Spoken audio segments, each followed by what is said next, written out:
আমাদের ঢাকা টাঙ্গাইল মহাসড়ক এই নাওজুর হাইওয়ে থানা এলাকা অংশ যেটা, সেই অংশে যাতে কোনো অবৈধ দোকানপাট, অবৈধ কোনো স্থাপনা না থাকে এবং রাস্তায় যাতে কোনো ধরনের অবৈধ যানবাহন, বিশেষ করে থ্রি হুইলার না চলাচল করে, সেজন্য আমরা জনগণকে সচেতন করার জন্য আমরা মাইকিং করেছি। আমরা প্রচার করেছি যে কোনোভাবেই এই ঢাকা টাঙ্গাইল মহাসড়কে কোনো ধরনের অবৈধ স্থাপনা রাখা যাবে না। কারণ এই ধরনের অবৈধ স্থাপনা থাকলে যানবাহনের স্বাভাবিক চলাচল বিঘ্ন ঘটে, যার জন্য চন্দ্রার মতো এরকম গুরুত্বপূর্ণ একটি জায়গা সেখানে যানজট সৃষ্টি হয়।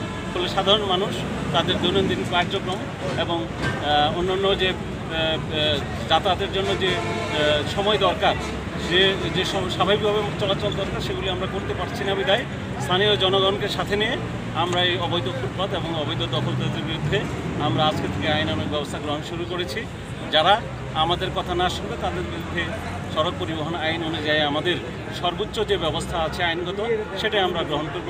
সেক্ষেত্রে অবশ্যই আপনারা গণমাধ্যম কর্মী সহ যারা এই এলাকার বাসিন্দা আছেন, যারা এই দেশের মানুষ, যারা আমরা সচেতন মানুষ, সবাই আমরা চাই দেশটা ভালো হোক। আমরা চাই এই দেশের মানুষ সাধারণভাবে চলাচল করবে, এই দেশে যানজটমুক্ত একটা জীবন চাই আমরা, নাগরিক জীবন যাতে সুন্দর হয়, সেই কাজটা সহযোগিতা করার জন্য আমরা আপনাদের সহযোগিতা চাই। ধন্যবাদ সবাই।